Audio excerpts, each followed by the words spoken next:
developers, artists, game creators, we need to be building within the metaverse space. And I'm going to tell you why. There's a wide open opportunity for e-commerce to blow up and boom when it comes to the metaverse.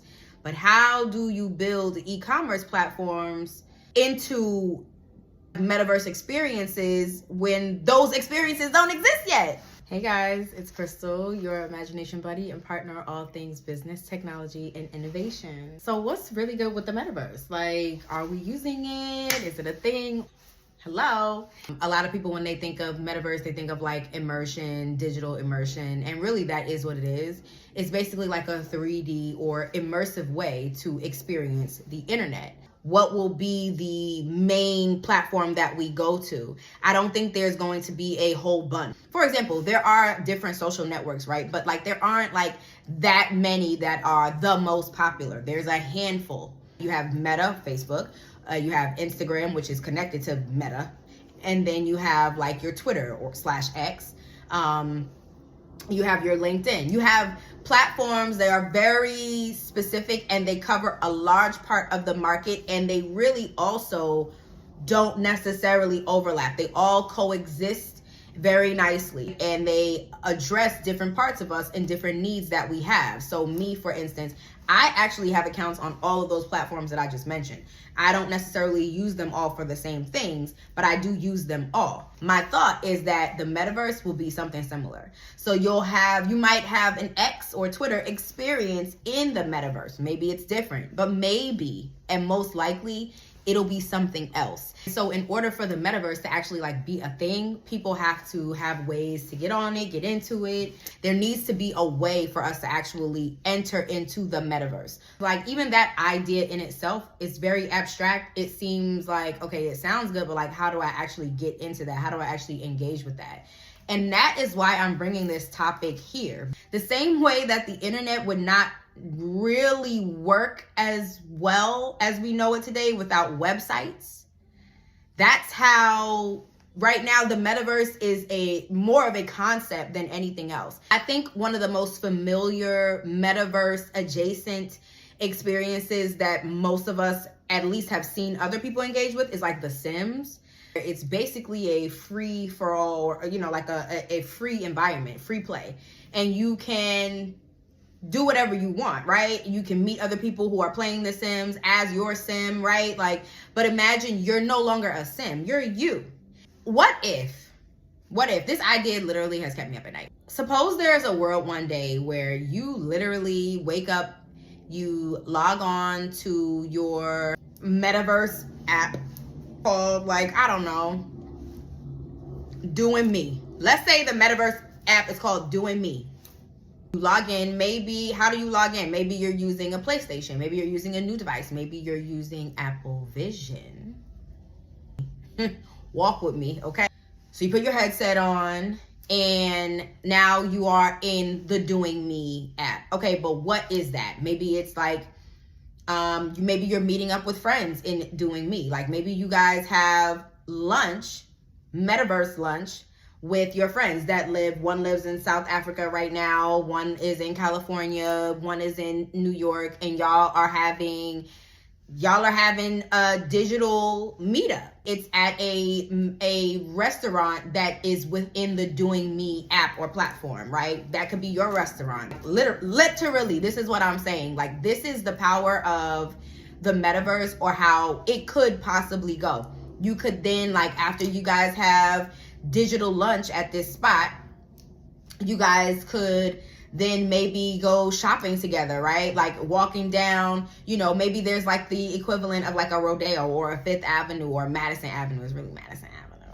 After you have, your brunch with your friends, y'all then walk out, y'all walking down the street. You can see other people in the Doing Me app doing them.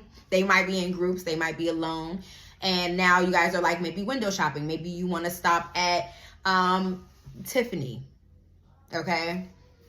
And you guys go to the window, you can see all of the different things in the Tiffany window, and you can make purchases. So in reality, you might have a couple of Tiffany's pieces, but in the Doing Me app, there's some exclusive Tiffany pieces that don't even exist in real life, right? Maybe you go to the next shop. Maybe there's a Brandon Blackwood pop up, you know, where you can buy a couple like exclusive bags within the like, again, you are still in Doing Me. That is the app. That is the experience. That's how you are entering into your metaverse experience. But this is what the metaverse to me has the potential to be like. And for some people that's really scary, and for other people that sounds like really, really cool. I think about people who have limited, for instance, like limited mobility, have difficulty seeing, hearing, right? Things that might give you anxieties when it comes to leaving the house and actually having these types of very, what seem, you know, generally speaking, like simple day-to-day experiences. They might not be as simple for everybody. And so that is one, I think, incredible use case for the metaverse. That is just one way that you're like that a metaverse experience could work. In order for that to happen, there are a lot of steps that need to be taken. Obviously, like companies would have to opt in, etc. I just wanted to think about that with y'all out in the open and maybe understand, like, are y'all like interested in the metaverse? Are you scared of the metaverse? Like I said, there are some downsides to me to that when it comes to like social engagement. And like, you know, I feel like a lot of times people, even now today, there's so much like social anxiety. People literally do not know how to just like talk to people. It's kind of crazy. And part of it is because we spend so much time looking at our phones and living almost like detached from our actual real life experiences.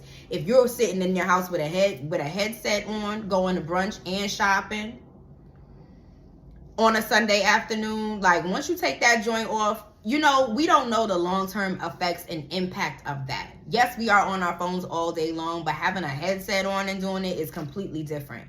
It also opens up new opportunities. Now you have digital representations of other people. What do these digital representations look like also? Do they look like regular human, like me and you? Do you look like a fairy? Can you choose? It goes on and on. Some people can literally enter the metaverse and be a dog if they want to. You know, like in my mind, anything is possible. If you haven't heard anything else that I've said, one, we need development and actual innovation to be coming into that space in order for us to actually have these ideas and see them actually come to fruition. If it's just a little bit, even if it's just a little bit. Two, I encourage you to like keep your eyes peeled for metaverse experiences that are happening today. If you're familiar, a few years ago, I think Travis Scott did a like concert with Fortnite, which was like completely like, that was a metaverse integration if we've ever seen one. And it actually was really, really dope for people who were like immersed in that product already. So like gamers, people who are generally just interested in that space. This was, I believe, during the pandemic. So people were looking for creative ways to continue to make revenue off of crowd-based events that did not rely on actual physical brick and mortar establishments. I'm here to imagine with y'all. Literally, that's what I'm here for. I'm here to dream with y'all. And I don't know, it's kind of interesting to me. Yeah, it's not interesting to y'all? It's interesting to me.